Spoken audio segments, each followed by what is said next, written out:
What the Peyton? Really? That actually showed up on the record? Oh shit, the intro. Hang on.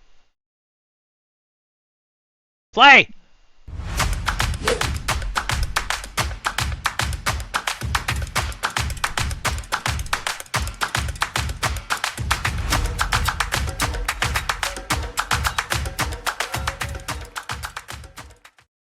I'm gonna have to edit the first 3 seconds of this video because Peyton flicked me off.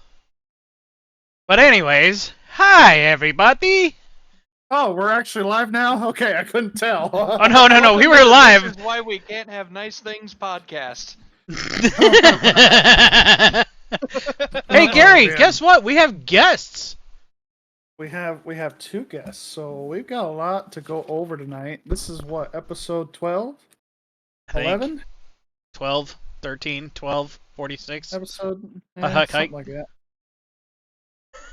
Anyways, welcome to the Off and Turn One podcast. Of course, we know the usual suspects here. I'm Gary, that's Joe, that's Peyton somewhere, and Scott somewhere with his tire. Peyton is down in this corner over here. Scott is with the tire right here because he refuses to get a webcam. Gary is over here. And there's a change on the board here, sir. There's a different logo. The HSR logo's gone. Oh yeah, we'll talk about that, I'm sure, at some point. We have got a 2-hour special here for y'all tonight. Oh, We're going to be catching up on all kinds of things this week. Can't see. All the NASCAR. We got a couple of things of NASCAR news to note. Not a whole lot of talking points, unless we did want to have a discussion on it. We've got Formula One to talk about because we got to talk about who was it that just won their first race? I'm awful. I'm sorry. Lando Norris. Lego Yes, Norris. thank you. Woo! Hold on, I got Lego Norris Thank right you. here. He's right here. Yeah. Lando Norris, and we've got all kinds of stuff to talk about. Sorry, I gotta grab my teeth. Edit me out. Okay, cool. All right, had to unplug But that monitor. Anyways, Hmm. we've got a lot of things to talk about here tonight. I'm really excited to go over this with y'all. So let's just dive right into it. What do we want to talk about first? Because Formula One. Gonna be like 10 minutes. We get that out of the way easy. Formula One, let's go! Fucking Lando! Woo! Wait, hold on. Right, let's talk about. Yes, we were past the 30-second mark. Go ahead. Yeah, fucking Lando! Woo! All right. No shit. It is Well, about time.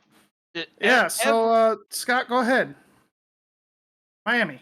But before we get to the eternal bridesmaid finally finding himself a ring, let's go through the first part of the race. Obviously, we had the usual suspects up front: Max Verstappen, Lando Norris, Charles Leclerc, everything. And by the way, this is the Miami GP. We'll get to the Emilia-Romagna Grand Prix in Italy Just say in Emola. just a second.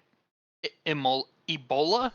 Yes, they named the track Ebola instead of Imola. I said Emola. Because let's face it, if you watch Formula One, you start bleeding from every orifice of your body. It's close enough. Anyway.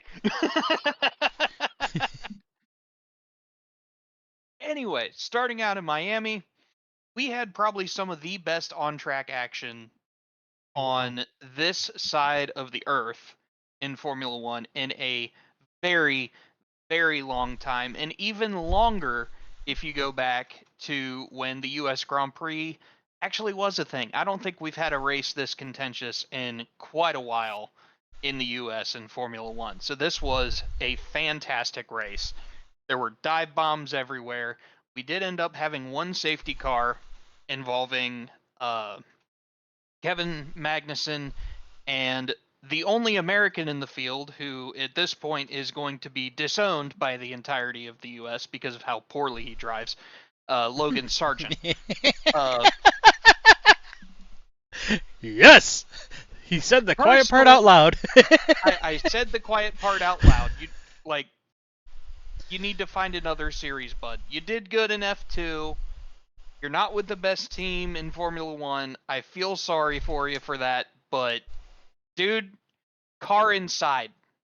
That's all I have to say about that. You can't just slam the door on somebody when they're side pod to side pod with you. and he ends up biting the wall, and his day is done.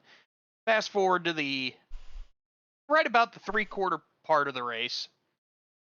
Actually, just before this crash, Max Verstappen goes over a mounted bollard, which I didn't even know they screwed these things in anymore. Oh, yeah, they do. This reason exactly. But he goes over, absolutely murders the stand-in for the orange cone, because Formula One can't use cones like every other fucking series in the world. Destroys the plastic part, but as he comes down, the metal base for this bollard starts shredding the undercarriage of his car. Now, I've heard conflicting reports saying the damage wasn't that bad and Max was just slow that day for whatever reason. The track didn't fit the package of the Red Bull, especially with as slick as the track was. I call BS. Excuses. I'm pretty sure he did some significant damage, but They just flat out got beat. He Can we just flat talk out about that? he flat out got beat. Norris was on his heels from the second those trucks rolled in to Miami for the race. And there was just the air of something special happening. Lando Norris takes advantage of Max Verstappen's mistake, gets out front, gets a safety car, and even with Max having the opportunity to attack again following the safety car period, Lando drives away, ran a fantastic race. He comes home with the win and his first win of his career. The bridesmaid streak has been broken. And it was damn good to see McLaren Mercedes up on the podium again, this time one step up higher. Congratulations to all those guys. Absolutely fantastic. Then we move on to the Emilia-Romagna Grand Prix, where a certain notorious sim racer just happened to take a break from running his Nürburgring 24-hour race with Team Redline to secure the pole at Imola in Formula One. I don't. What? Dude's running an endurance race from his motorhome, and it's like, hey, I gotta go do some real shit here for a second. He Goes also qualified on pole, by the way, for that race too. it. I would do Dude's just something a like that. machine. The dude's a machine. I don't like this dude's just built different. We can't deny it's it amazing. anymore. If you're a Max Verstappen hater, you at least have to understand the dude is just built fucking different. He is faster than you in everything. It is insane what this man does. Anyway, we did have a little bit of excitement in the first round of qualifying as Nico Hulkenberg, for all of about 25 seconds, held the fastest time in Q1. How that ended up happening, I have no idea, but Max Verstappen came in at the end of Q1 and knocked him down to P2. But hey, we had a Haas on the top of the board for a little bit of time, and it was really weird to see. But as everything moved to Q2 and Q3, everything filed out. Sergio Perez can't qualify for shit, so he's not even inside the top 10. But your 10 to watch for the Emilia-Romagna Grand Prix at Imola, you've got on the pole Max Verstappen, second place Oscar Piastri, third place Lando Norris, looking to maybe do a repeat win. I don't know if I'm being a little bit optimistic when I say this, but the McLarens have pace. Both of the McLarens were less than a tenth of a second off of Verstappen's qualifying time. If they have found something, it is working, not just with Norris, but also with Piastri. If we can get Piastri to stop shredding his tires during the race, this could get really interesting really fast. Yeah. Moving on to P4. We have Charles Leclerc, Carlos Sainz, George Russell, that's 4th, 5th, and 6th. Then you have Tsunoda, Hamilton, Ricciardo, and Hulkenberg, who had the surprise earlier in the session, but somehow managed to fall off by a 2.5 seconds in Q3.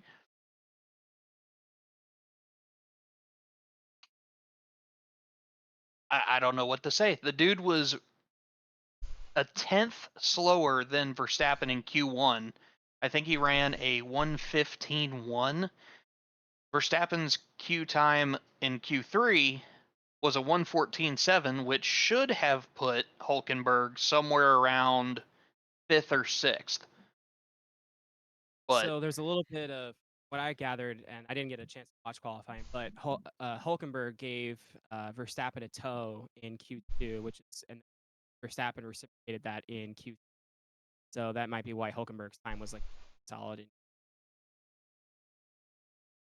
well, his Q3 time was a 2nd and a 10th off, so that would, or 2nd and 2/10 off, so that would put him like a 15.9. So he was still 0.7 of a second slower than what he ran in Q1. So he'll be rolling off 10th come whenever that race is. But who cares about F1? It's the month of May. Let's talk about IndyCar. Garry, Peyton, you guys were at the track. Tell us what all you saw today. We saw a lot of Chevrolet engine issues. It was, 6 of them right in a row. Freaking Ed Carpenter Racing number 33 blew an engine. All the McLaren cars had to abort their first couple of runs just to make sure that the engine would hold up for 4 laps. People are saying, oh, it looks like Honda's going to lead the sport. Well, sure, Penske has the front row after day 1, but that really doesn't matter. The money gets paid tomorrow for the pole. So if it's going to be a really hot and slick race on next Sunday at IMS, it ain't going to be a Chevrolet because those engines are going to seize up at some point because they did not put forth the greatest effort. Honda's leaving what? No, I don't think Honda's leaving. Look at how they're doing. Like, they may not have the Q pace, and I'm looking right at Joe as I say, Honda's leaving? Yeah, I call bullshit. It's not happening. I'm glad I triggered you. You really did. I was ready to go on a rant earlier. It was going to be a Larry Mack rant. It was going to be beautiful. But Damn. Andretti looks like they have, with the exception of Ericsson, because they're still trying to get that road car dialed in. Really, I think Herta is going to be a dark horse for this Indianapolis 500, whether we like it or not. I think the other dark horse is probably going to be Palou. Yeah, I know he's not really a dark horse, but he's been pretty fast. So those are my 2 guys I'm kind of watching out for next Sunday. But qualifying today was pretty incredible. Graham Rahal, still, it's deja vu for him. Poor Graham. If he gets beat up by Nolan Siegel tomorrow, that guy needs to quit. I'm sorry. Rahal, you just got to go. Graham, it's been a fun ride, but... Adios, Grammysos. I mean, it's just, with Graham, it's like, how do you find yourself in the same scenario 2 years in a row? Everybody else qualified top 30, but you, bub. Here, hold on. I have a challenge for you two next time you go to the track. If Graham gets bumped, you need to start a na na na na na na na na. Hey hey hey, goodbye. He'll be in a car. He'll be in a car right last away. year, and I got looks like that wasn't funny. So I mean, that didn't stop Joe and I when we were chanting our stuff when the. This is bullshit. Here's the thing. Well, here's the thing. Aiden wasn't with me to join in, so it wasn't. I couldn't. Be a leader, Garry. Be a leader. So I was leading, but everybody else didn't follow. So I need to add in something about the Rahal team here real quick. All right, they used to be perennial contenders. All right, not even really 20 years ago. All right. Yeah. I mean, Taku won one of his Indy 500s with Rahal, right? Yeah, 2017, yeah, I want to say. 2020. No, it was 2020. Yeah. 2020, yeah. Okay. Just 4 years ago, they won this freaking race. What happened? Exactly. And not only that, but they got Taco back now, and look at it. Yeah, I said Taco. Anyways, They weren't just contenders in 2020 though. 2021, they also were contenders, but a pit lane issue caused Graham Rahal to retire, and that ended up Mhm. losing his chance to win. That was like Hey, his So yeah. last chance. what's Bad the luck, I deal? don't Is it because and I'm wondering if this is just, are they concentrating more on that BMW program trying to keep that alive, or are they just they just don't have the engineering to keep up with the top teams anymore, and we're just seeing a transition of, hey, you used to be good and now you guys are struggling, and if you guys stay on the struggle bus long enough, you might as well just close up the fucking shop. But I mean, AJ Foyt didn't quit. I but agree it's with AJ that Foyt. He's not gonna quit. Sorry, go Anyways, ahead, Peyton. Yeah. I was gonna say I agree that there is some staffing issue, knowledge base cars, because not every car that suffered in the Rahal camp, Kumasato made it into Fast 12 today, Right. 9th place overall. He had a 232.4. And if you go look further down, I think the only driver kind of struggled. But the rest of them struggled after that. Lundgaard was 28th, Fittipaldi was 30th. None of them could make a better time than that. So, but I didn't I think it's Taco because Taco knows how to get around the place. and Takuma not, knows what he's doing. he's got bigger balls than anybody else in that field, guaranteed. I mean, take a look at the dive bomb movie made on Look at the Franchitti years kamikaze ago. mission he tried in 2012. Oh, Yeah, I mean, he nearly knocked the wall down 3 times in the run was that put him 1200. inside the top 12. we talked about that today. We were sitting up at turn 4 when it happened. I was like, Takuma's gonna hit the fence, and they were like, "No, it's okay. He's normally a high exiter." I said, "No. That's even high for Takuma." I mean, he had some straight up cojones, slapped over the fucking sides of the cockpit today. It was nuts. I'm about to insult some of the Rahal Letterman Lanigan drivers. As long as you don't. Okay, go ahead. It's about your future ex-wife. I'm gonna get ready to say it, and I do not. No! Hold on. Catherine Legge wasn't lifting until she saw God or a checkered flag in her last lap run off the floor when she struck the wall. Why can't some of the men do that? I'm just saying. Don't lift till you see God or a checkered flag. well, VK did. He kind of did see the wall and he saw the checkered flag. So Well, he didn't see it. Well, I mean, he saw a checkered flag later. Which, by the way, yeah. hell of a comeback for ECR today. Like, it wasn't a road car. They were able to repair the left rear suspension, which I'm sure was a pain in the ass. And they were still able to get out there and qualify in the top 12, solidly in the top 12, I might add. Was it 6 today, right? You yes, got the data in front it of was you. a 6th place. Yeah, it was a 6th place run, which was 11th. I'm sorry, 11th place. With 11th place Drew run this for time, VK. by the way, to get to that 11th spot. Went into the express lane with little under 3 minutes to go to set a lap, his 4-lap run, and managed to get 11th, which is absolutely insane when you look at the car at 11:30 this morning. Looked a little something like this, and I don't have an ability to so I'm just gonna do this. It looked like that this morning at 11:30. So it took them 4 hours to take that car and get it back running again using just new parts. They didn't go to a backup car and got it back out there to do some runs. They did one kick down of the car. Then they did a Q run, they ended up putting them 29th on the board, which 29th would have been perfectly fine for them. They had the way that the rest of the field was qualifying, they would have been safe with 29th, but they decided, let's go in the express lane, let's take out our time, let's go shoot for the fast 12, and they did it, and it was insane. The crowd in turn 1 when he crossed the line, and his first lap being that 2:33.4 were bonkers, and every time he crossed the line with 2:32.6, 2:31.9, the crowd continued to went crazy. When he finally crossed the line on lap 4 and had that average of 2:32.419, I mean, it was unreal. The crowd was so loud in turn 1. It just shows you how incredible qualifying can be at Indianapolis. The fans, and I can't emphasize this enough, I cannot hype this race. I can't hype anything about the month of May at IMS. I can't. The fans make it magical. Like, I wasn't sitting in turn 1 when he laid down his lap. I was in turn 4, and the group that I was with, we were like, holy cow, he just did that. Holy cow, he did it again. Oh, he's going to make the fast 12. Who would have thought? Like, it was impressive. VK, he's had some decent runs at IMS here the last couple of years. I'm hoping that trend continues. And for a small team like that, and yes, I did call ECR a small team because they are.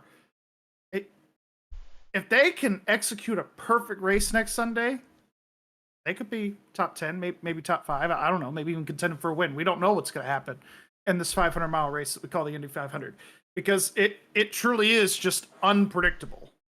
It really is. And I want to give also props to Ryan Hunter-Reay and that Dreyer Reinbold team because he also skyrocketed up to 12th place after I think he was like 19th or something after his initial run. So to go from that to 12th was incredible.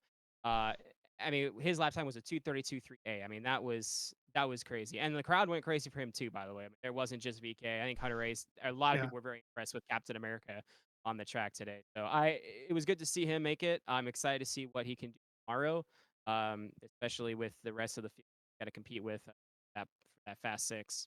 Yeah, it's gonna be interesting. I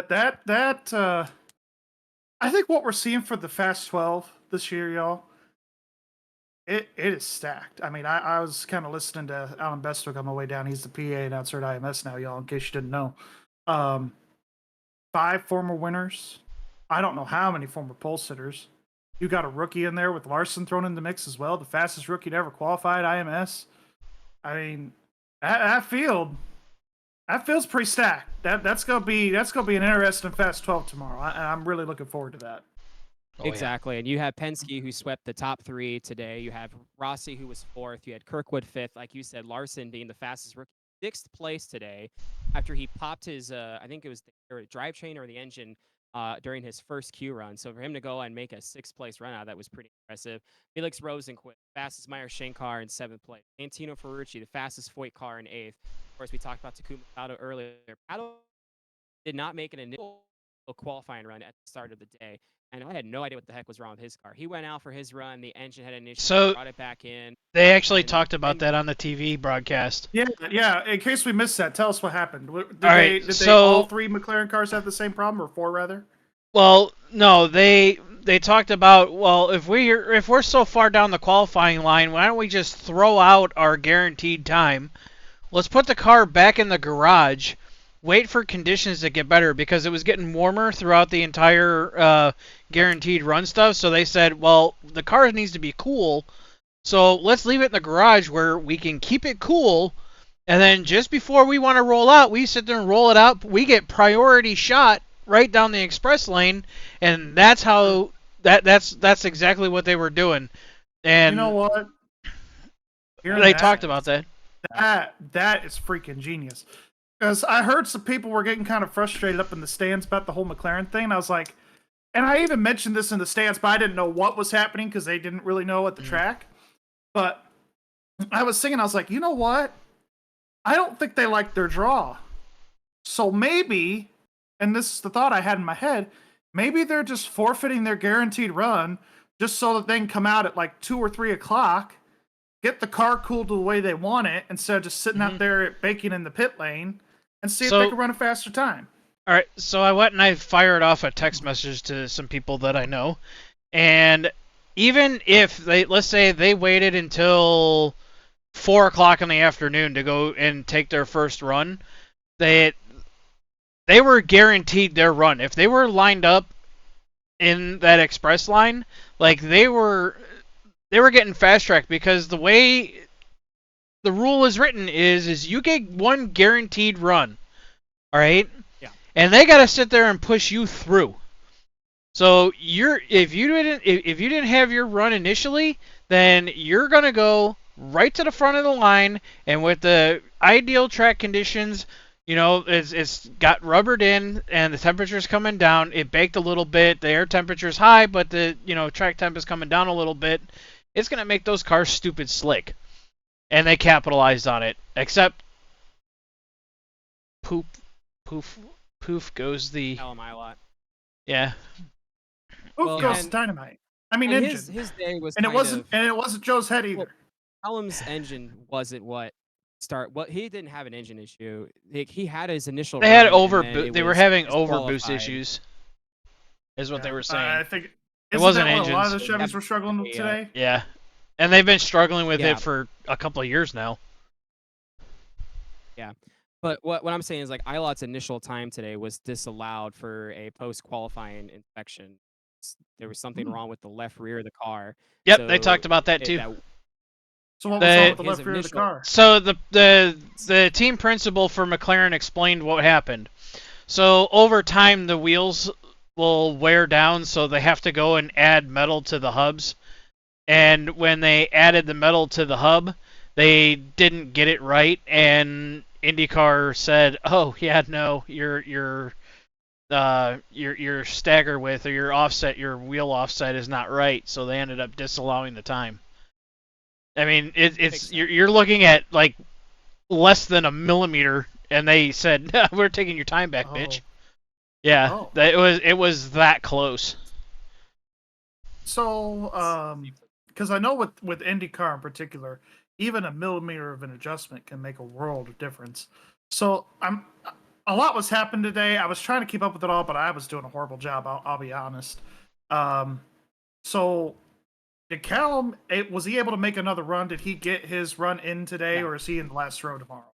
He did make his run. He has a 15th with a 2:32.23. So And you not know a what? terrible run by any means. It Yeah. was still pretty solid. But Just remember, 14th is close to 12th. Okay, Alan Bestwick said it earlier. 14th is close to 12th. Just remember, very close.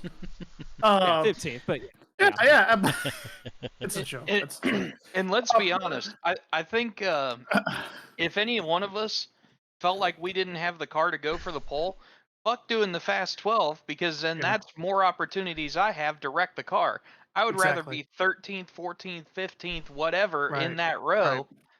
to say, you know what, I did my 4 laps, I'm done, I can sleep in tomorrow. Well, and I think also too, I think Newgarden won from like around that area last season.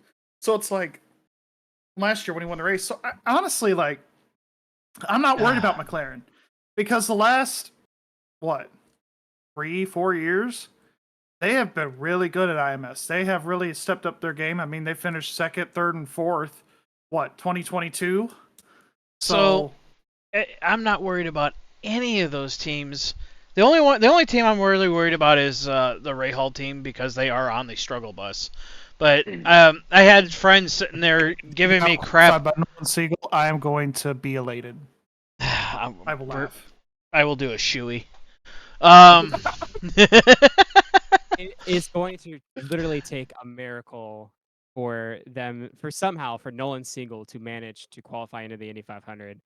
I mean, with him being 4 miles per hour off average from Graham Rahal, it's got to be a message from God if Siegel is making the race on Graham would Sunday. basically have to wreck in his run tomorrow. Like, I'm not wishing bad on him. I'm just saying. If Siegel bumps Graham Rahal, We're all I think doing we have. shoeys. I think we need to rename the Andretti curse to the Rahal curse. Honestly, yeah. Because at this point, it's that sad. Yeah. So agreed, and it's Because disappointing. the way to see, Graham's. Oh, sorry. Go ahead. No, sorry. I was just gonna say it's just disappointing because it's not just Graham Rahal, but it's the organization as a whole, right? Because it's not just Rahal. You had again Lundgaard, Fittipaldi. They're all in that bottom area as well, 28th and 30th. So it's the whole. They thought they had it fixed, and they've got to figure out what it is they're doing wrong if they at least for next year. If The not, way for the Graham's almost career is going reminds me so much of Marco, and it's really sad. Like, won a few races, really has had a long winless streak. I think the last time he won anything was like 2019 at Texas. I think that was his last win, I think.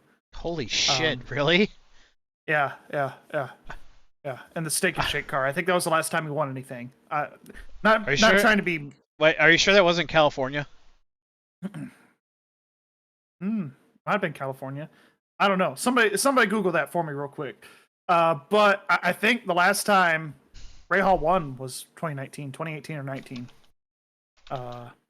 At Texas, I think. Hey, maybe California, but it's been a minute. And Bobby. It has been way earlier than that. His last win came in 2017 at Belle Isle. Oh my God! Really? Oh damn! Wow. 2017 since Gregory Hall has won an IndyCar race. 7 years. Well, it was around this time when Marco hung it up finally. When he didn't win for like 7 years, I think he finally hung it up too. I mean, can I just say this? I think people hold Bobby Rahal in a higher regard than Michael Andretti simply because Bobby won the 500 and Michael hasn't. So it's like, I'm not trying to say, I'm trying to be respectful here because I think Bobby was a hell of a driver. But, I mean, was he really that good? I'm just asking. Because I'm asking Joe in particular because he's the legacy fan here. He knows a little bit more about the 80s and 90s stuff with kart and IndyCar split and Rahal going to kart. Like, was Rahal that good, or is he just kind of like a great value version of Michael Andretti? Do you want the old fart fan, or do you want the Joe Honest truth? Because I'd much rather give you the Joe Honest truth. Let's have the Joe Honest truth. Bobby Rahal is ass. All right, he is only famous because of Spin and Win. You're welcome. He was the one that did the Spin and Win? So he's the IndyCar version of Jeff Gordon without the wins. Ooh. That yes, one hurt I just said bit. that. That one hurt a little bit. Because I really thought Bobby's team was going somewhere. That was Danny Sullivan. Anyways, he was part of the Spin and Win thing. He was also famous because he missed the fucking Indy 500. Yes, he's won a lot of shit. He was very famous for IMSA shit and all kinds of other crap.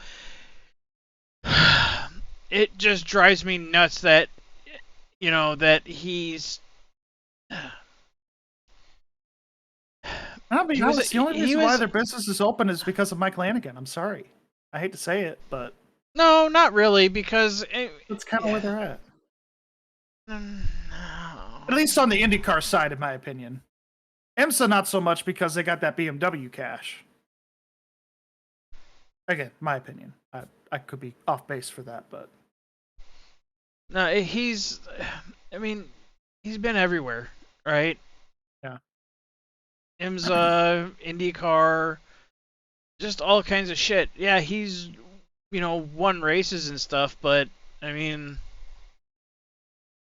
I think he's more famous for being a team owner at this point. Yeah. I mean, shit, he won Buddy Rice? Buddy Rice, he fielded Danica Patrick. I have a family friend of mine that would sit there and tell you right off the top of your head that Bobby Rahal is the biggest asshole in motorsports. Like even worse than Michael Andretti. And you know what? I have to agree with my dad's best friend because meeting Bobby Rahal was not a fun experience.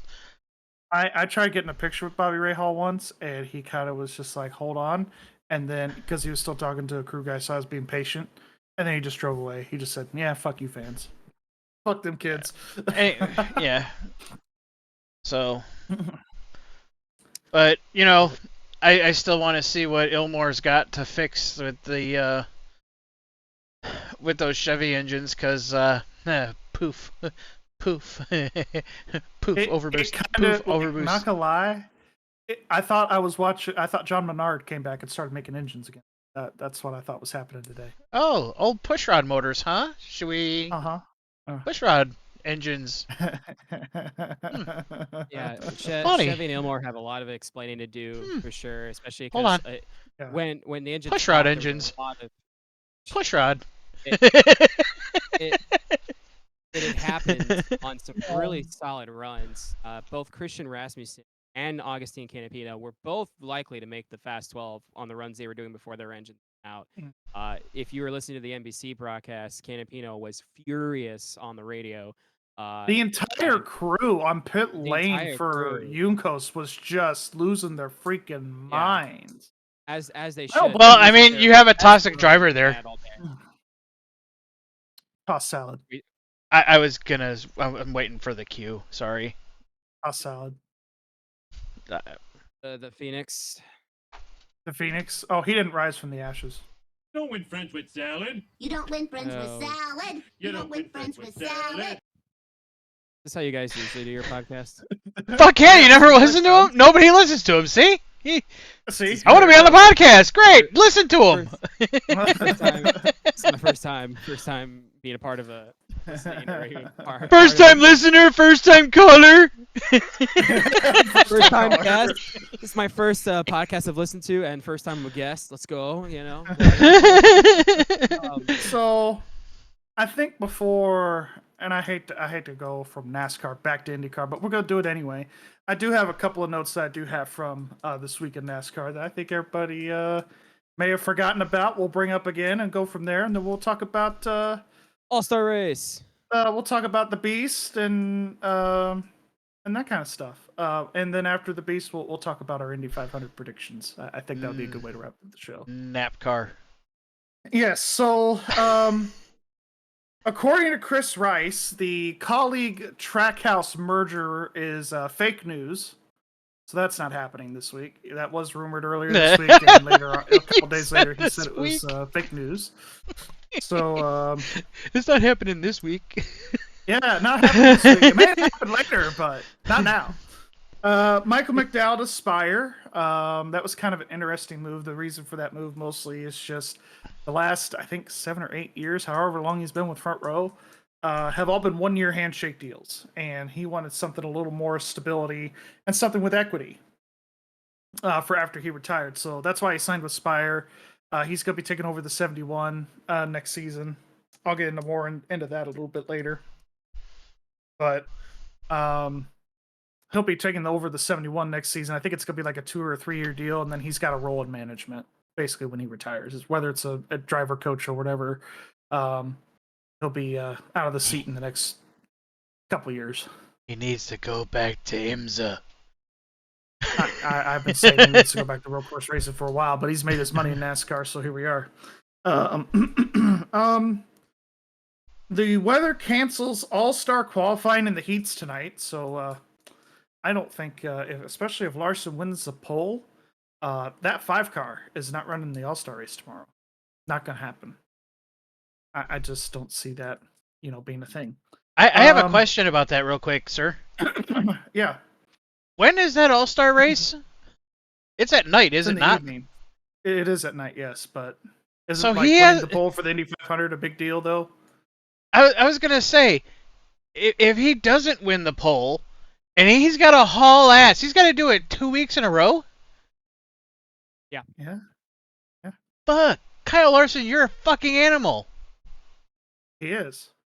Kurt Busch was saying that when he did the double, there was one day he had to wake Oh, up and hang he on. couldn't I got remember where the hell he was at. Kyle Larson shirt on today, too. Appreciate that. I'm sure Kyle does too. The weather canceled the truck race as well. I know it already kind of started and then they had to postpone it because of rain. I saw a picture on social media. I think it was Instagram. Josh Reaume, the owner of Reaume Brothers. The rain on pit road, it was flooding the track. He had water up to his calves. Oh, yeah. They were showing it on TV. It was fucking hysterical. It looked like a pool down there today in North Carolina. All-Star Race is going to return to Wilkesboro in 25. That was announced. Phoenix is going to be the championship race in 25. And Homestead is going to try and make a bid. I saw on social media somewhere. I think it was Black Cat Sports or something. Where Homestead is going to try to make a bid for the 26 championship race. 2026. So Good. I'll go. Hope they do. yeah, I hope they do too. You'll actually go to a NASCAR race? Yeah, I fucking love Homestead. I hate racing it, but I fucking love watching races there. That's okay. That's very fair.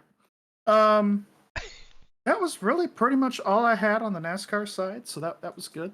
To kind of continue on with the rain stuff though, the truck race is going to start at 11:30 in the morning, and then the lineup for the All-Star race is going to be based off the qualifying results, which also kind of got rained out at the end because 2 cars couldn't make their qualifying attempts, so they went based off the rule book. So Joey Logano will start from the pole. He'll be followed by Brad Keselowski, and then Christopher Bell, whose team won the Pit Crew Challenge. He'll start third for that race, with Suarez and Buescher being the round of the top 5. I think they kind of used a combination of points and last race results, and Yeah. it's kind of a hodgepodge of how they determined that starting order this week. Who cares? They're Definitely. racing at It's- Wilkesboro. The All-Star Open is still slated to begin at 5:30, with the All-Star race itself being at 8 o'clock. So hopefully, weather permitting, we should see it. And if Larson doesn't get pole, maybe we'll see him race. Well, if he's tomorrow gonna be in morning that at fast 5. 6, though, that's gonna be a tight window. Yeah. For him to get For to. sure. Could Because I they think take it starts could they at, take like, a helicopter from Indy to North Wilkesboro? Could they do that? Either that or a And- jet. I think he was taking like a jet from Indy to Charlotte. So maybe that, and then like a And it's helicopter about from 40 Charlotte minutes to by Wilkesboro. car from Charlotte to Wilkesboro. So I'd imagine they'd probably go by helicopter. Yeah, he probably That'd be would take faster. a jet from Indy to Charlotte's airport, and then take a helicopter from Charlotte to Wilkesboro. That would be the only thing that would make sense. Yeah. But I'm not a air Who knows how they're traffic going to do that? specialist. I don't Yeah, I'm fucking not care. either. So, I don't pretend to yeah. be. That's going to be Yeah. interesting, the logistics for all that. Because if he gets sure. top six, if he makes it to the final 6, that's going to be. Whew. Yeah, Eesh. truck race got 62 laps in, so they'll start at lap 63. Eckes led the I think first it was the 62 leader, right? laps. Yeah. Yeah, and then says here Majeski took stage 1, so Yeah, Majeski's an Uh, animal on them short tracks, man. So he might win that yeah. thing tomorrow. for sure. That'll be interesting. Yeah, it's going to be an interesting week here. Next week, of course, being the 600 and Larson doing the double. I really hope that he can kind of pull similar to results what Tony did, if not even better than what Tony did in the double. I think his best run was 99 or 2001, somewhere in there. He ran 6th in the 500 and 3rd in the 600. And he, out of everybody that has attempted the double, he's the only guy to finish on a lead lap in both races. Larson has a legitimate shot to match that.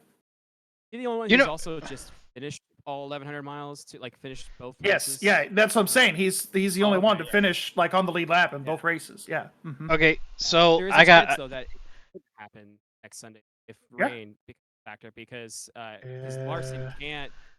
There was an article that came out a couple days ago that said that Larson's priority was to do the Coke 600, so he would leave the Indy 500 early, which IndyCar rules say you can't because there is no substitute driver. That came in after 2015. So Allgaier is been slated to start the car for Larson should that situation need be, which of course if he does, that kind of takes away the opportunity to do all 1,100 miles for Larson. But hey, Right. we'll see what happens come. Well, the next car's Sunday. got to get out on the track, so. Yeah.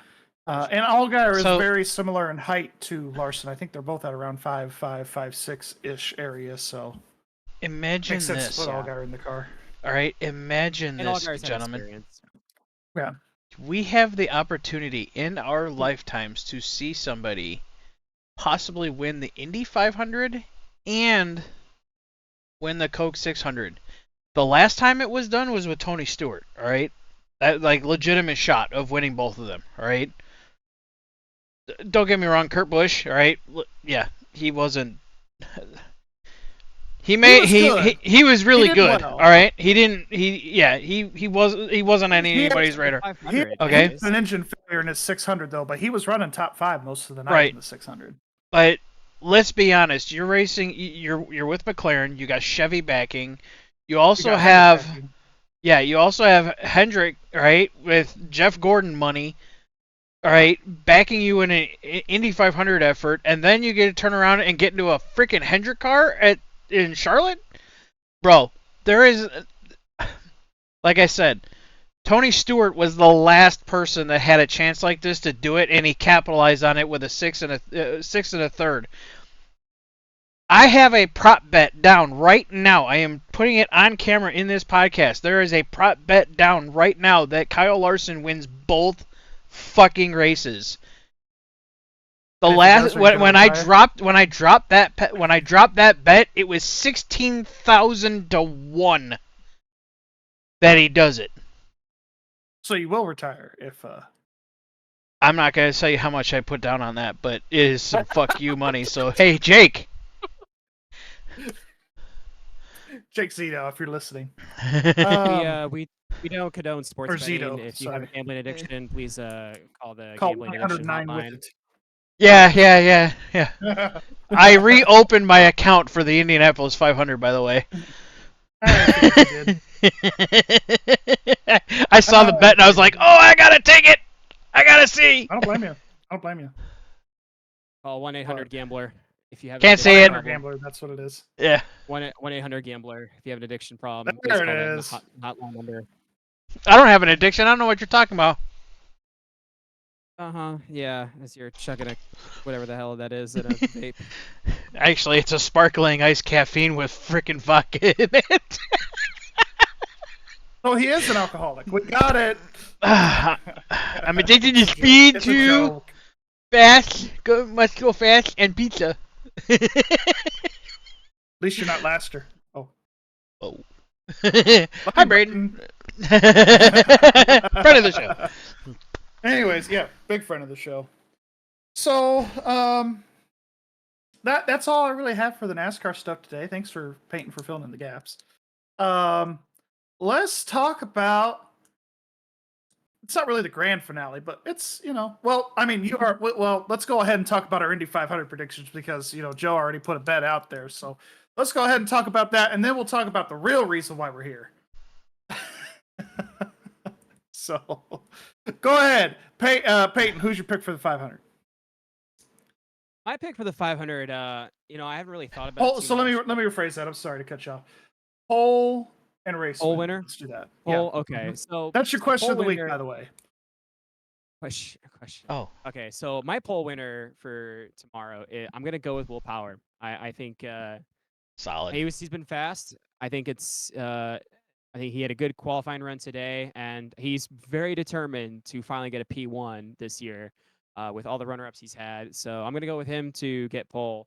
My race winner though is not gonna be Will Power. I'm going to save that. And I'm going to give that to Felix Rosenqvist. I think he's had a really good car this month of May. He's been really solid all year long. And I think he You're can not take gonna that show your Meyer Shank car to favoritism? victory. I'm a McLaren fanboy through and through, and I would love nothing more than to see Pato O'Ward in Victory Lane next Sunday. But I do think, in terms of skill and strength right now, I think Rosenqvist has been pretty solid, more Yeah, consistent than Pato he's been solid this whole all year season. long. Yeah. And Mhm. I think he truly has a shot to win from the 7th position or wherever he Okay. qualifies. So yeah. Okay. Right on. Scott, let's go to you. I'm gonna go a bit out in left Race field win. here for the race win in the Indy 500. If it's gonna be anybody, we've seen how the ECR camp rose above everything that happened to them today. I think my dark horse favorite for the win is going to be Renus VK. Right behind that would be Kyle Larson, but the way Renus just put his head down Put it all on and the table. Yeah. ripped that car on a hot track with seconds to spare, pressure's on, and puts himself into the Fast 12, if he can continue that momentum, then I could see race day going very, very well for them. Yeah, and that's it's kind of like what I said earlier too. I mean, if ECR, either the 20, the 21, or the 33, if they can put together a perfect day in pit road, there's a shot for at least one of their cars to do really well, if not win the darn thing. So yeah, that's a good call. Joe, I think I know, but No, go ahead. you don't. Pole and race. Let's hear it. Who's All your right. pick? So typically every year for the pole and the win. No, I'm all just right. kidding. Every year, the day of the race, I do a win place show, and then I add in a bunch of shit below it. So you're kind of getting a. This is a prequel to that. All right. Oh, Lord. All right. So field? it may change later on. All right. So don't hold me to it. But right now, obviously, all right. You all know I threw the bet down on Kyle Larson, but you know that my pick will be until he decides to fucking retire, Scott Dixon. All right. Okay. Yeah. All right, for the win. All right. Mm-hmm. But I'm gonna throw a curveball at everyone. All right, for a poll. We're listening. All Yeah, right. let's hear it. Give that poll to Felix Rosenqvist. I think the Hondas are sandbagging. Ooh. And I was telling Peyton that today too, and everybody that I was in the stands with today. I was like, I think Honda's kind of holding back a little bit. Think about this, okay? Colton Penske showed Herta's off way too much. and Ramler was with me when I said it, that they were showing off. They showed their dick entirely too early, and now the Hondas are going to go, okay, why was Dixon changing an engine? All right, perfectly fine engine. They were pulling it out. Why? Felix Rosenquist, all right? Let's be honest, snowball's chance in hell of winning that fucking race, all right? Just, sorry, Peyton.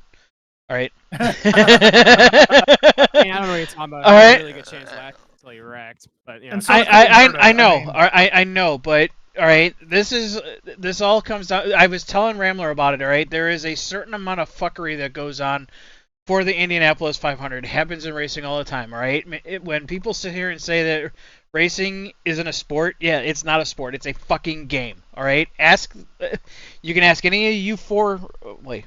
Holy shit. Yeah, there's One, 4 of us. Four. Two, Yeah, there's four. 4 Yeah. of us. Ask any of the 4 of us to sit there and we'll sit there and say, yes, there is a lot of gamemanship in motorsports. All right, so not only is it a sport, but it is also a fucking game. All right, the Hondas are sandbagging. Felix Rosenquist for the pole, Dixon for the win. I It's gonna be was hard, I feel was like, 'cause he started noticing with 21st. I was noticing the spotters and the crew chiefs calling out way more mode switches for the Hondas than they were with the Chevys. It was And that was surprising to me because I thought they would be doing, and it wasn't just at the beginning because they run really rich on their warm up lap to try and keep the engine cool. Then they button down for the 4-lap run, but it was only the Hondas where the crews were coming back on and telling them to change their engine mapping. yeah, they were backing the mapping off. You could see it, like you could hear it in the tone of the engine that on that second and third lap they were off. They were. Well, I'll show you examples of it if you guys want to see it. But those engines sounded totally different on the second and third lap. Oh yeah. I even noticed that today. Yeah. Yeah, they didn't. It was noticeable. Gamemanship. Gotta love it though. This is what makes the Indy 500 the Indy 500. The games And people play.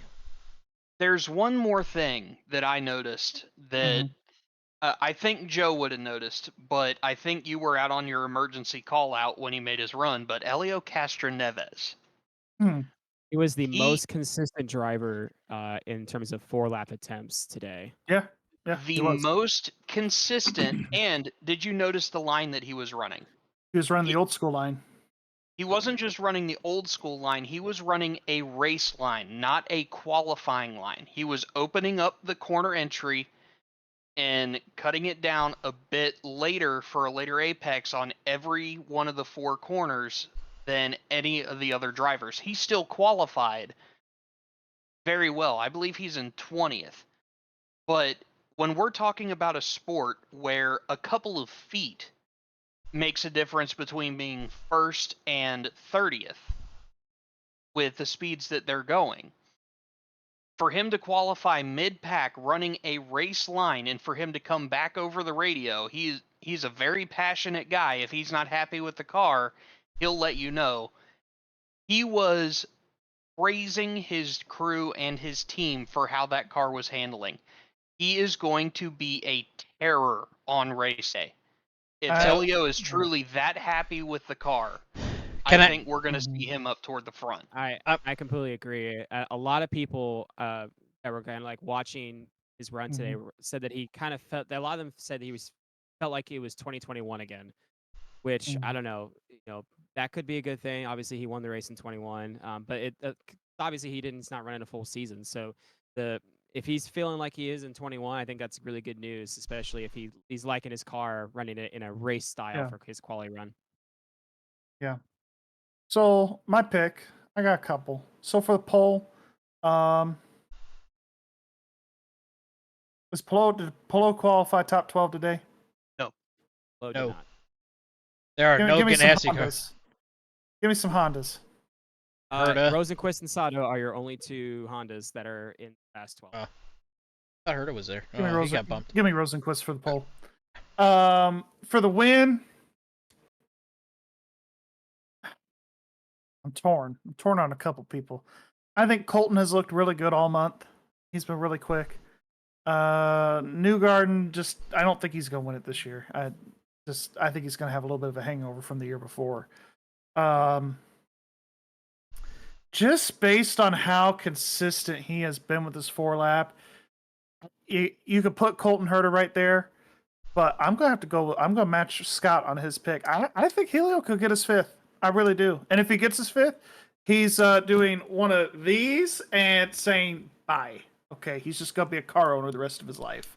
Especially because he was joking that he could run till he's like 60 like Mario was. Yeah. I mean, why would he need to? He would have won 5. That's it. I mean, or depend on who you ask it before, legitimately now. So We'd have to start an entirely new club because there's only a Stop it, 4-time Joe. winners club. 3 Stop wins. it, Joe. 3 wins. Stop it. No one cares. No one cares. He's got 4 wins. All right. Stop living in the past. You said stingy doesn't old care. bastard. I can tell you that. I am not a stingy old bastard. Fuck you. So, in all seriousness, Oh damn! I got Nice. boomered. You did get boomered. So here's my thought. Like, so there is a couple of people that have won 5 times the Brickyard. Jeff Gordon, Michael Schumacher, and then you'd have Elio if he won next Sunday. It'd be 3 guys, 3 different disciplines. Pretty Man impressive. could win at the Brickyard 5 times, but he can't miss a tree. Oh my god! Oh, Oh, Ramler! I can't believe you said that. Wow. His name Wow. is Scott List Ramler. I am never trying this podcast again. Oh I'm my just saying, you'd god, think those Formula One reaction times would help. bro! That's as bad as saying Alex Zanardi needs to learn how to miss a truck. Or learn how to walk. Whoa, he can't. They're gone. That's the joke. Anyways, You went from pineapple to moving on stump. before we get canceled,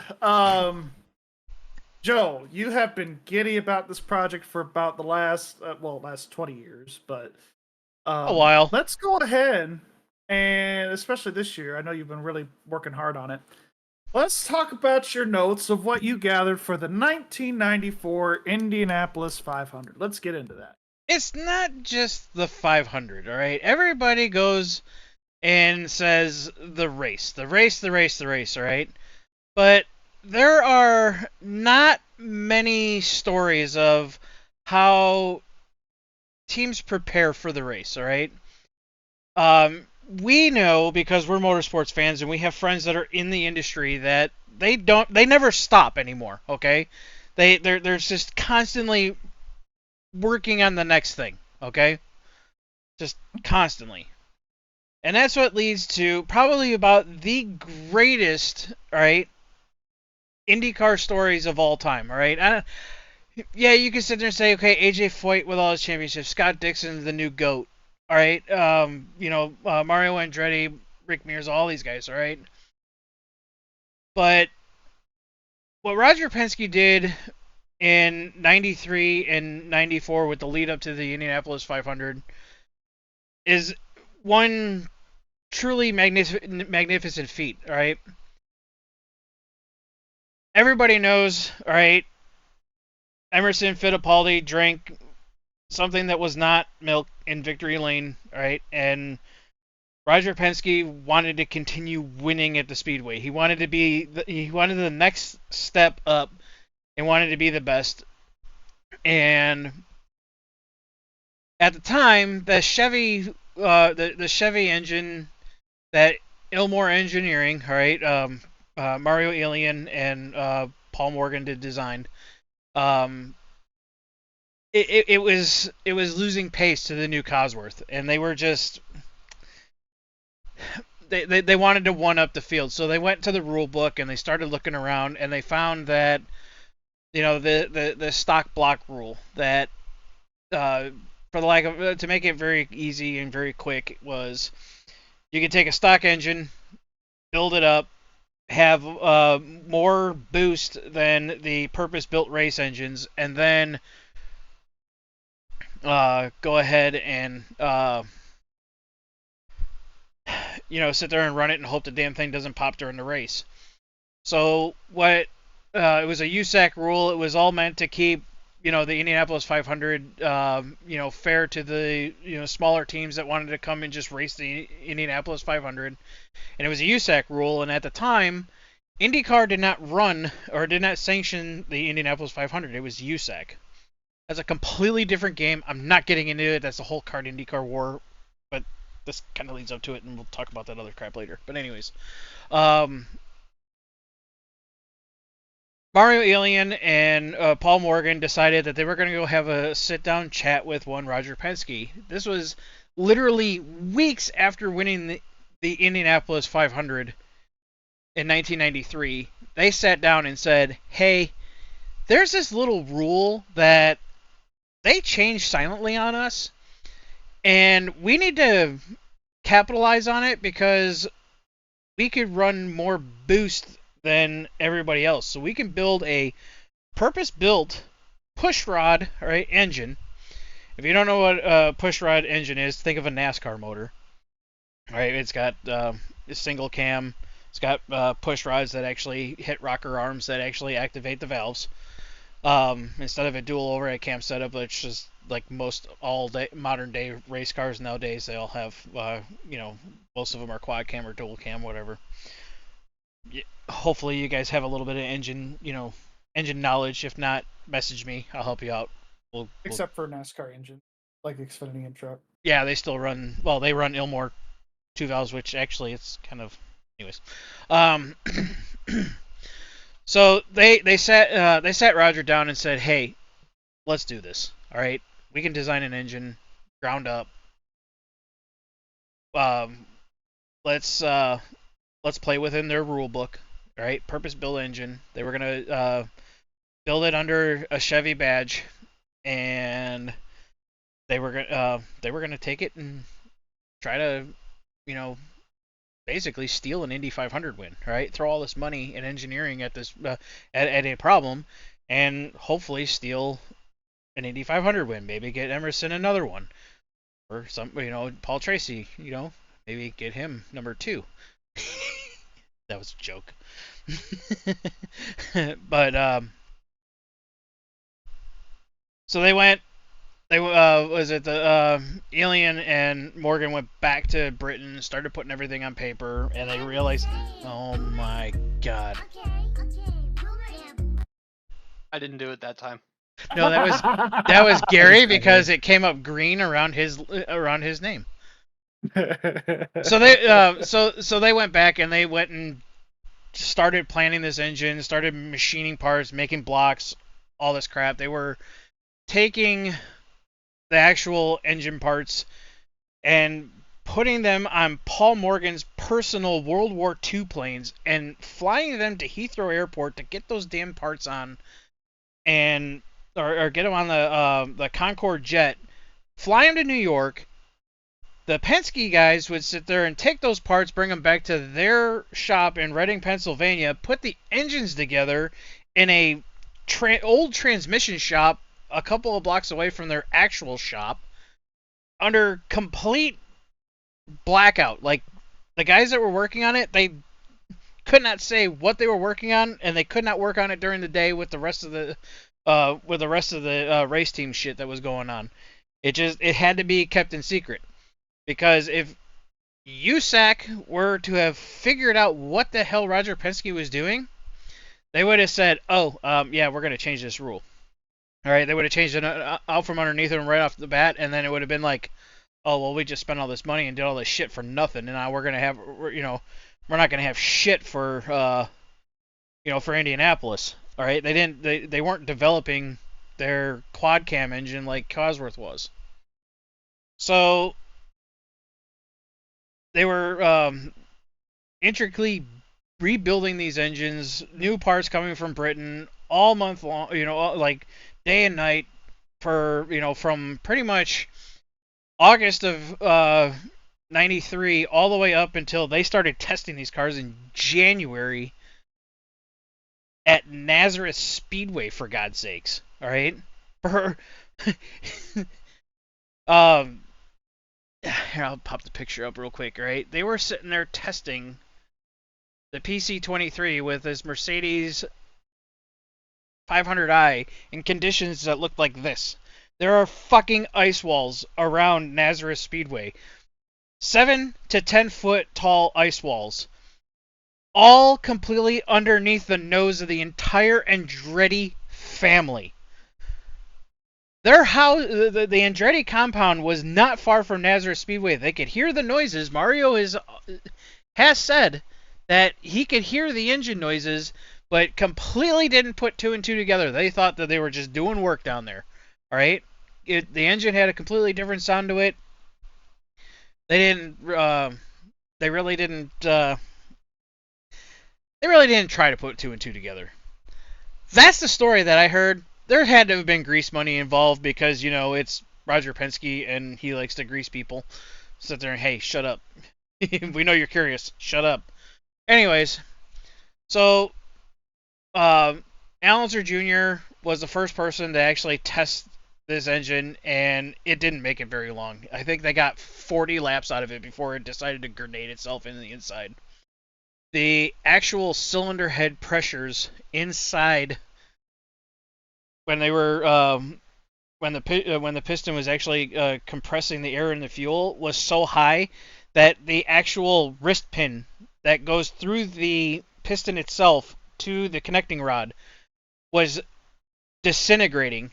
They actually had I haven't been able to find the picture of it, and the people that I've talked to, they've kind of shooed me away from it because the pictures of it exist, but they were actually running that engine under 7 cylinders where they know that the engine was put together properly, but the cylinder that had failed, the piston somehow flipped upside down after the wrist pin popped out and disintegrated. So the engine ran. It had actual decent power and shit, but they don't know how the damn thing didn't just completely grenade itself.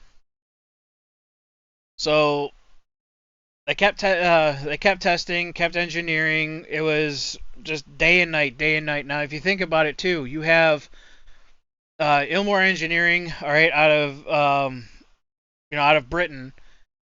They're working night and day. You got the Penske guys night and day over here in the United States. You got time change, all that shit. It's nonstop. Time difference at that time. 8 hours. Between... No, 7 hours. 7 hours. But they were getting the parts here in 4 because they were putting them on the Concorde. I mean, it was as soon as they were done re-engineering parts, so they would pop an engine in Pennsylvania. They'd sit there and fax all this shit back to Ilmor Engineering saying, hey, this is what we found. Fax. Yeah, fax. All right, sorry. Not even an email, not even a camera phone. Right, the cell phones were not existent. Well, they were, but not because extent that we have them now. Not the way they are today. Yeah. Fax. They would sit there and go and re-engineer the parts, put them on a plane, get them back over here, put the engines together. Next morning, they were on their way out to the track to sit there and test the damn things. That's literally how it is. It was a 24-hour operation. It just did not stop. All right.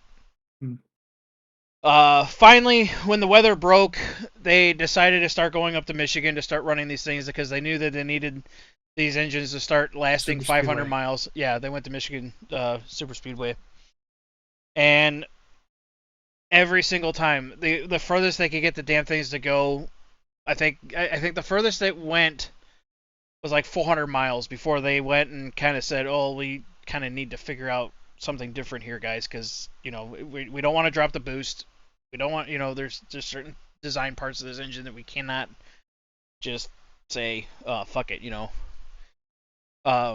they,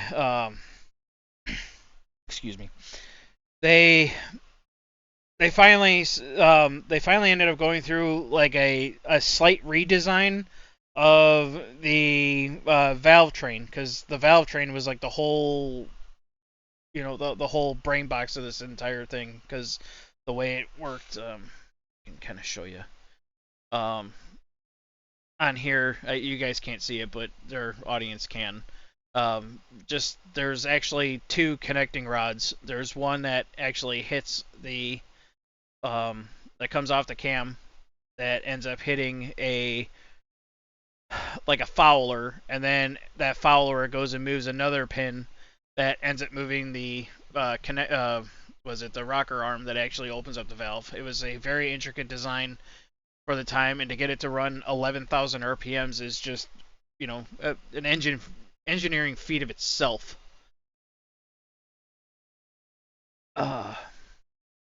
So after the redesign, they figured out that there was these little needle bearings for the cam journals that were they were disintegrating themselves. One of the gentlemen that I just recently talked to at the beginning of the month, he was telling me about those bearings, and I think he said there were 200 plus of these little tiny pins that they would have to repack every single time they went and put these engines together. And that was the main problem with the valve train. So when they finally redesigned it and used different materials, they put the engine back together. They sent Paul up to Michigan and said, "You are not coming back until you run 500 miles." And about, I think it was mid-April of '94 that they finally were able to get a 500-mile run. Or no, they got close to a 500-mile run. It was, hang on, let me double check. Let me double check my shit. It was, they hit 450 miles, and they said, screw it. They went and had this whole big media blitz. I believe the date was actually April 13th of 1994. They had this whole big media blitz. They showed off the car, showed off the engine, blah, blah, blah, and it threw the entire IndyCar series into a fucking tizzy. They're all like, whoa, hold on here. You guys just built a fucking engine? Well, it's in the rules. Well, how'd you do that? Well, we kind of hit... car. Yeah, well, we kind of hid it from y'all because, there are certain people out here that, use the same parts suppliers as us, because, you still have engine manufacturers that are, or engine parts manufacturers that still have to be semi-involved. So we kind of hid it under your nose by calling everything Pontiac 2-valve V8s for NASCAR. Oh. Oops.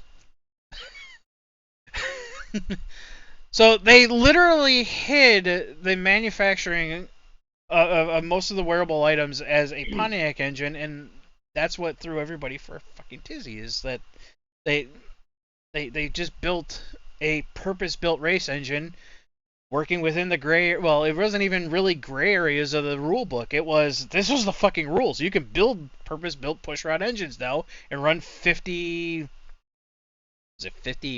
pounds of boost? Yeah, it was 55 pounds of boost compared to the 45 that the purpose-built race engines were allowed. On top of that, the Mercedes 500i was also a 3.4-liter V8 compared to the 2.65-liter Cosworth engine, all right, purpose-built quad cam, Indy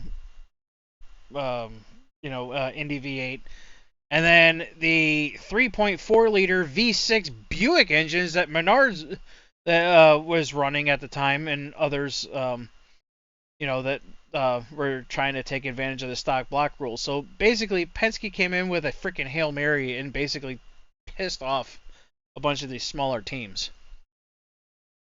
So a week before the track opens for practice, the engine finally makes 500 miles at at Michigan. And they load the things up, they rebuild them on the truck as they're rolling into Indy, and they go and unload these cars and immediately show that they are by far superior compared to the fastest guys out there. If you actually take out, the 500i Mercedes-Benz guys, Cosworths were the fastest motors at the time. They were making 700-800 horsepower. Penske comes out there with 1,024. You're making 200 plus horsepower more than the competition. You're ripping their tires off of the freaking rims, like quite literally. They were. Didn't they have to do something to the rims you were talking about? So they actually had to come up with a way to keep the tires from spinning on the rim itself because this engine produced so much torque. They actually developed a glue, which, believe it or not, is used to this day, and it's actually used on road cars. That they would spread on the rim and then mount the tire, and that would keep the tire from ripping itself to shreds at the bead of the tire, because that would be pretty much catastrophic at 240 miles an hour ripping a tire off. You're pretty much going to end up hitting a freaking wall. So they go out and they qualify. You had two of those cars on pole. They purely based on horsepower. Because of the way the engine was developed and because of what it did to the center of gravity change, I got a picture of it right here. I got Al Unser Jr.'s winning car right here. But if you look at the actual engine pod, it actually sits up 4 inches higher, and it actually extends back further than a typical pod from the Indy cars from that era. They actually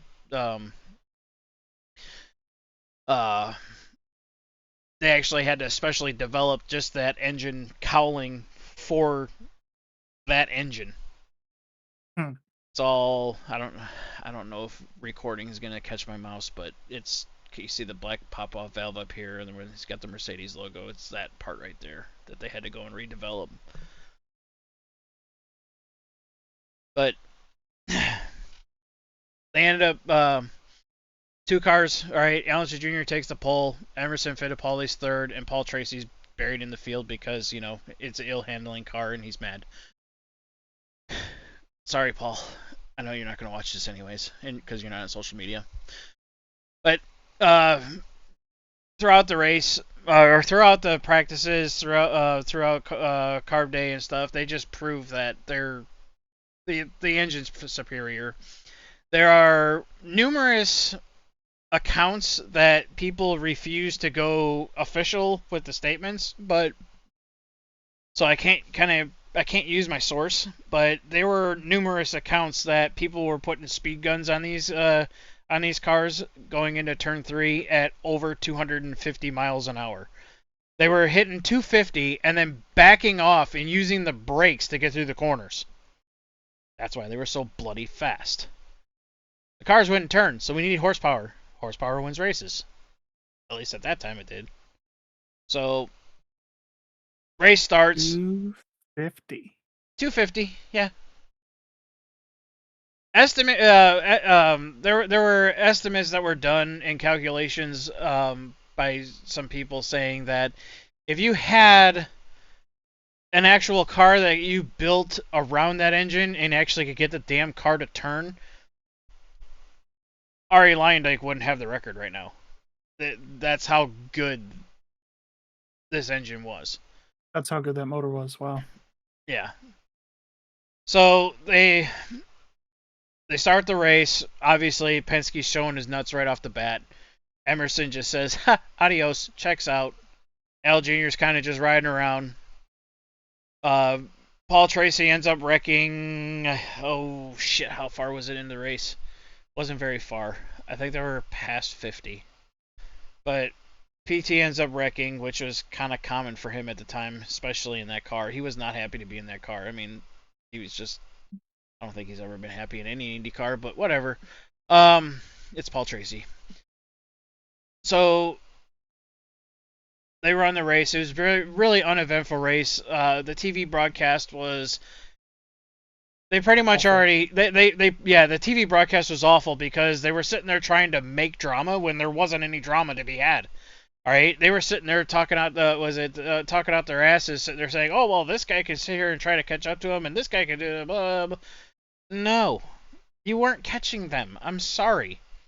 Emerson went and put everybody a lap down and tried to lap Al Jr. again. What ends up happening?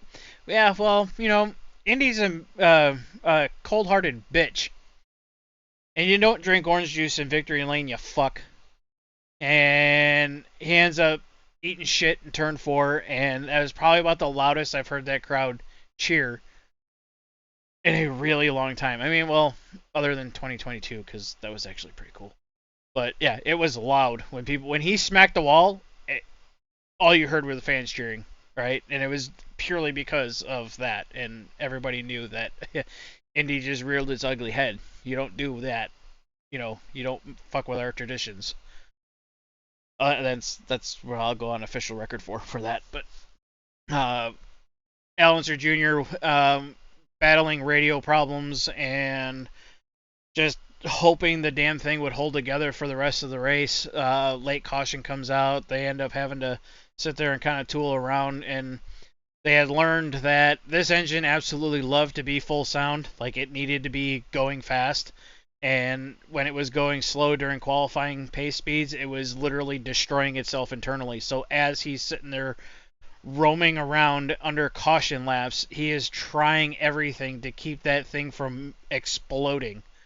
He would sit there and use a lower gear than anybody else just to keep the revs up, so it would keep the oil pressure up inside the cylinder heads, so the motor doesn't grenade itself. And when it finally came across the start-finish line, that was the second loudest I had ever heard Indianapolis Motor Speedway. That was they ended up doing it. Yeah. All right. Throughout history, there have been numerous secret projects done, right, under lock and key. You don't know what's happening until the day that they decide to kind of, hey, look, we have this, all right? They did it with the SR-71. It was completely under lock and key. There were a lot of people that were, a part of that project, and they didn't say a fucking word and developed that plane for years before anybody ever saw the first one. All right? Penske did the same thing. It went and completely built an engine, all right, from the ground up using a company that he owned 25% stake in on advice from Mario Ilian and Paul Morgan to, take advantage of a rule that subsequently got taken down, which indirectly, but kind of directly, led to the kart IndyCar split. That's a whole nother fucking story. I'm not going to get into it tonight. But it also led to Ilmor Engineering, because they had wasted so many resources trying to, or people, manpower, resources, anything they could do, to make sure that this engine won, all right, to make sure that their efforts did not go fruitless. They didn't develop their other engine, and because the Ilmor 500i was banned from, USAC competition at Indianapolis Motor Speedway, Penske was forced to use a rebadged Chevy engine that that was a Mercedes motor, and they tried everything to qualify for the Indianapolis 500 in 1995 and failed to make the race. It's cold-hearted, but when you don't have the speed and you don't have an engine that you haven't developed, it's what happens. Ilmor learned from that mistake and went back to the drawing table and made the 2.65. I think it's either the D or the E. can't remember what the designation was. I think the 500i was the D and it was the E. That was the kart engine. But when they ended up developing that, and they ended up starting becoming competitive, and then Honda went and slapped their dick on the table and started smoking everybody with Ganassi for 4 years. So, you know, missing the 95 500 that hurt because that was the last year that the kart teams ran for ran in the 500 until 2008. So it kind of that's what kind of makes this story so great, and I'm sorry that I bored the fuck out of everybody with this one, but I like sharing it because there is a lot of shit that came directly from this story. A lot of people sit there and say, "Oh, well, he just built an engine." No, there was a lot of shit that had, kind of, yeah. It was there was the effect to what we had in '95, yeah. and then ultimately the split in '96. Yeah. Yeah. And what really and it sucks too, it sucks because the guy that pretty much, other than Roger Penske, who is flat out said he will never take an interview for this project, the one guy that would be willing to sit there and talk about it, he ended up dying in a plane crash flying one of his World War II birds. That would be Paul Morgan. Alien's still around. He's still working for Ilmore Engineering. He's actually still, still building the Chevy motor that we see today. And a lot of the technology that was used inside of that 500i is implemented in your modern day IndyCar shit, minus the intricate valve train. You have the more the way that it was explained to me was a lot of the alloys and things that they were able to use and figure out to use for these engines are still continuously used today and improved on, and have already made it into modern day road cars. So there's you kind of have to use your imagination a little bit. There's a lot of stuff that, obviously everybody knows the old adage that motorsports leads to innovation that ends up leading into technology that we end up using. I mean, take a look at a fucking turbocharger. But a lot of the technology that was used in that engine now, right, has made it towards us. And it's just we all benefit from it. Yeah. Well, talk about too, because you mentioned this the other night when we were talking about the finishing touches of your project. Talk about how this entire project went under Marlboro's nose and how they reacted to that. They weren't happy. It went under, actually, it went under two of their noses. It went under Chevy's nose and Marlboro's nose. Marlboro was not happy. They're like, wait, you guys are spending our money on this? And Roger had a lot of explaining to do, saying, no, hold on. Your money is going towards this. This is my money. Shut up. He had to do a lot of ass kissing on that one. Marlboro was not happy about that one. He was sitting there, hey, why don't you let us know that, what the fuck you guys are doing?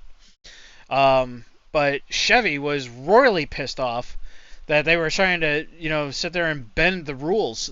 Chevy, there's a great book out there. Was supposed to originally be a Chevy engine that ended up being a Mercedes? It was supposed to be a Chevy engine, and Mercedes is the one that ended up picking up the pieces. They wanted something. It had to have a brand badge on it, and this is the part that I get wrong all the time, and I don't have that part of the. Hang on, look at my notes. 1 second.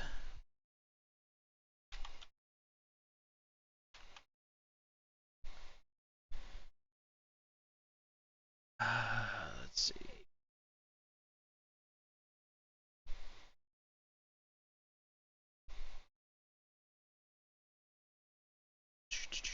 I'm sorry, it's taking me a moment to find this. basically Mercedes was looking for an excuse to get back into motorsports, and when Chevy dropped the project, Mercedes said, "Oh, well, we can go and put our shit on this," and they actually did this humongous fucking ad campaign right after they went and announced the engine. It was all over the place. I'm surprised that like some of the older Indy 500 broadcasts that people had put out on their own. Some of those guys actually left those Mercedes-Benz commercials in there because it was it was a great ad campaign at the time. But it pissed off a lot of people that it was worked on under their nose, and it actually really pissed off USAC because USAC has to inspect the engines while they're working on it, and they went and built the mock engine and called USAC over, and they said, well, why are you guys calling us in here? Well, we're developing this engine, and here's the plans for it, blah, blah, blah. All right, and they said, oh, so it's just a Pontiac V8 that you guys are basing this off? Yeah. All right, whatever. And they left. They didn't know what the fuck was inside the valve train. They just looked at the plans like, oh, it's a pushrod V8. All right, fine, bye. Pissed them off. But, yeah. Anything else? Anybody else got questions? I think Roger gave him some hush money, though. You know what? It's Roger Penske. I'm surprised he didn't give hush money to his own company to sit there and say, oh, push the pass. Oh. Oh, I said the quiet part out loud again. Fuck. I gotta stop doing that. Hey, you want to do that, right? Mm-hmm.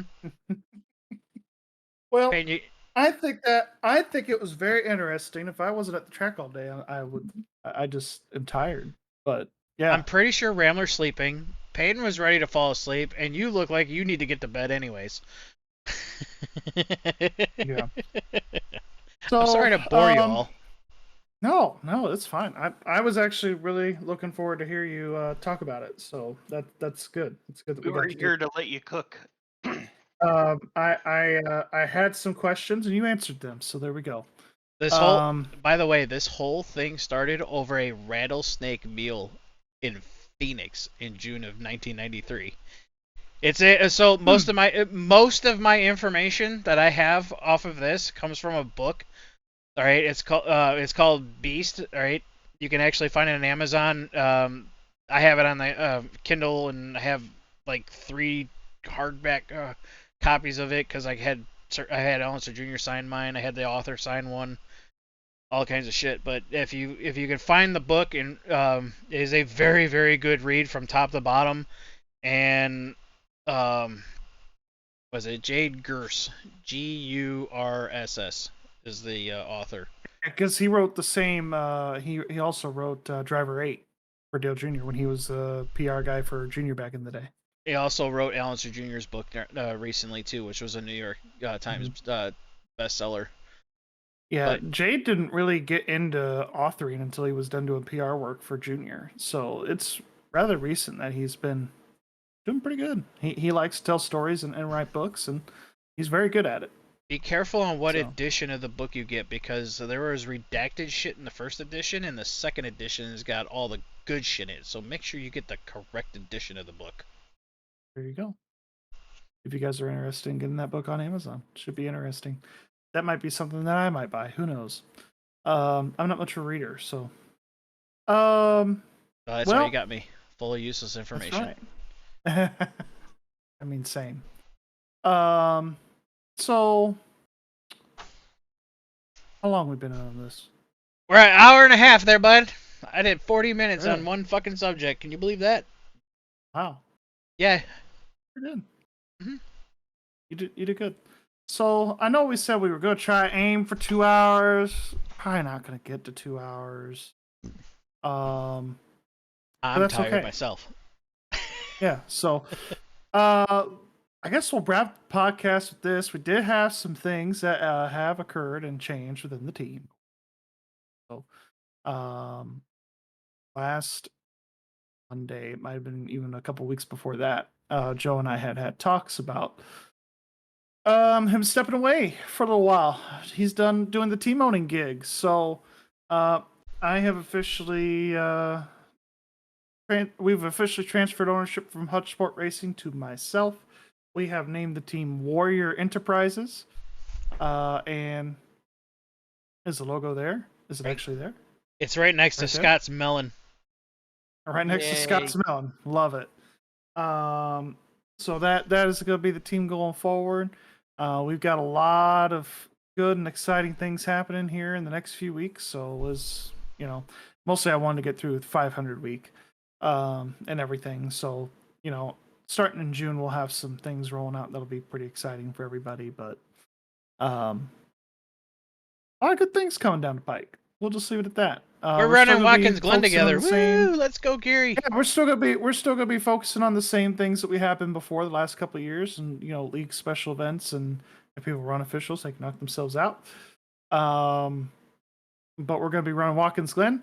The GTP team has already switched to the Cadillac from the Porsche, so they're gonna be running the Cadillac for all the endurance events moving forward. I'm gonna be in an LMP2 with Joe for. Yeah, I know, Peyton, I know.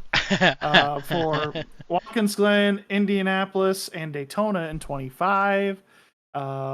We do have a couple of other drivers as well teaming up. We've got Josh Vidal and Daniel Krim for the LMP2. We're going to be doing that in Daytona. But Road Atlanta, it'll be Joe, Josh, and Daniel. They're going to be running with us at Road Atlanta. I'm going to be on the box for that race because I can't stand Road Atlanta. We're not Even going to though we talk finished about it. sixth last year, we're not going to talk about it. It's like Cody Rhodes. What do you want to talk about? Anyways, by the way, that was hysterical. I heard earlier You did today. great, Road Atlanta. I don't know what you're talking about. I did all right. I just you did great, yeah. after I assholed the guy first time out on the track. Look, you're the one that someone told to sell your sim to. Okay, I had that pleasure. That's true. That's true. Someone may or may not have used that line again in an endurance race. I don't know who the fuck that was. Oh, you don't know? Oh, well, let me tell you who it was. Sounds like somebody needs to sell their sim. Real Sounds familiar. potato Mike quality there from the Joe Hutchings himself. It's iRacing chatter. We can't help it. It's fine. Yeah, that was iRacing. Sorry. Yeah, iRacing likes to muffle the chat for some reason. Anyways, so we got that going on. And when the Corvette comes out in June here, we're going to be running Corvette in the GT3 class. Really? Nice. Yeah. Surprised y'all wouldn't have run the Mustang GT3. Well, you see, The crowds are behind a fence. We can't use that. I had to. That's good. That's really good. That's really good. I can't be mad about that one. That's funny right there. Finally, man. I'm That's not great. the only one that's talking That's crap great. about something. Well, see, I think I may or may not have disappointed some people on the team when I said that, if you're going to run I'm a Cadillac in GTP, we're going to run the Corvette in the GT3 series, but we'll talk about that off camera.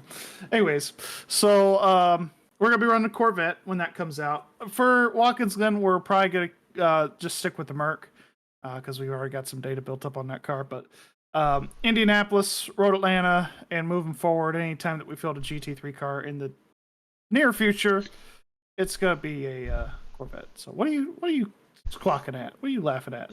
Nothing. I'll tell you when we get off screen. Okay, well, we got off screen. Does anybody have any final thoughts, shout outs, anything relevant in regards to the overall podcast? Other than Peyton eats corn the long way? Oh! Thank you. Initiate you now for that because we've said Joe eats corn the long way, I eat corn the long way, Scott eats corn the long way. So now since you've been hanging out with us the last hour and a half, you now eat At corn Carl's the long Tavern. I just want to say, Carl's shout out Carl's Tavern. Tavern. Shout out Carl's Tavern, best place. Also, thank you for my one and only appearance on this podcast. This is great. One and only? You think this is your only one? Yeah, I think so. Maybe for now. No. No. Post Indy 500, you'll be on again. Yeah, Joe's shaking his head. you're gonna be back on here after the 500 because I guarantee this one's gonna be for one for the ages. Run while you still can. Yeah, that's Shut up, sliced bread. some final It's garlic some, bread. Get it right. It's still Same sliced. thing.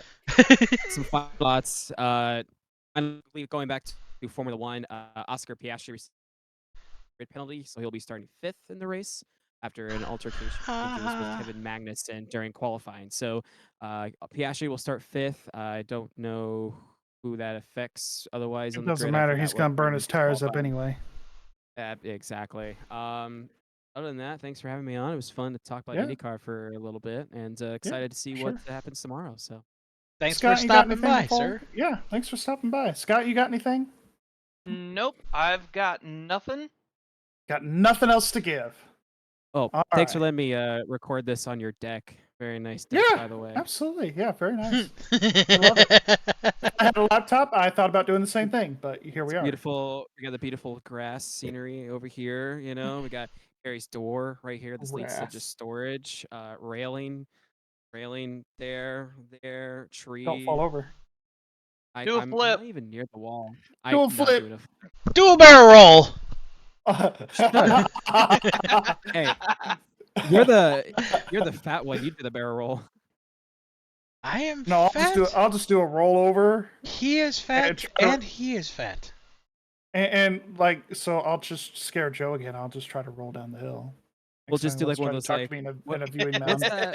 that? What's that thing they do in like Europe where they roll like a block of cheese down a hill and you have to like run down and chase it? Oh, and yeah, you the guys cheese just, like, fall and rolls. tumble roll? Yeah, the cheese Yeah, rolls. we're just Yeah, gonna- Let's just have you three do that. I think that'd be really hilarious. We make I'm that fucking work. winning the that funniest shit. thing that Food's you involved. missed, Peyton. The funniest thing you Well- missed, Peyton, last year at IMSA, we were over in turn 1 at the viewing mounds, and Joe was trying to talk to me, and Scott and I were at the top of the viewing mound, and I was tired of saying, huh? So I was just like, you know what? I'm just going to fix this, Scott. I'm just going to roll down the hill. And I just started rolling down the hill. That was No, the you fastest I've ever seen Scott move or ever seen Joe move outside of when he ran across the midway. You didn't even tell me what you were gonna do. You were like, "I'm gonna fix this," and you just started fucking rolling down the mountain. I was like, "What the hell?" And all I those would've little kids were paid- laughing too. It was great. I They would started have doing it. paid for a camera pan to happen right then to see a fat man rolling down a hill. Who the fuck is that? Yeah, I was too Oh, busy. I was too busy photographing Bourdais crashing in turn 1. Meanwhile, and Oh, yes, that was on nobody's on Saturday. That wasn't on Sunday. okay. And Yeah, it then was nothing ever beats Joe and I sprinting through the midway to get to President Doug Bowles. Ah, that Fat was man good. can still run, just so you know. Yeah. Joe, did you have anything? I think I cut you off, but that's okay. What, me? Yeah. Final thoughts? Yeah, final thoughts for you.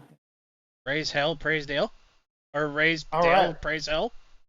We're gonna go real fast and real left next week. That's my final thoughts. Fucking Ganassi used that as their fucking post they did. yesterday. Yes, they did. Yes, they did. It was great. It was great.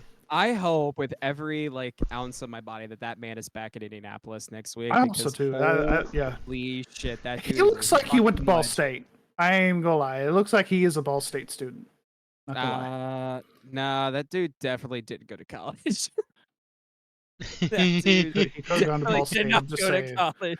I'm Either just that, saying he could have gone to Ball State. I'm just saying. He looks like a Purdue kind of guy, honestly. 'cause That fuck looks Purdue, like you know? that looks like a guy that could really put some beer away, like Joe over here in his prime. Purdue people. I can do still that, put I beer think, away. you What know? the fuck you talking about?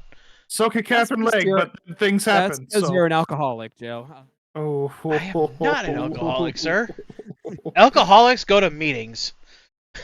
Well, See, alcoholics are Got always 'em! needing a drink, but Joe always has one. So you're not a diagnosed alcoholic. You how don't about have a that? drinking problem until you run out of hands to hold a drink. That has happened. Yeah.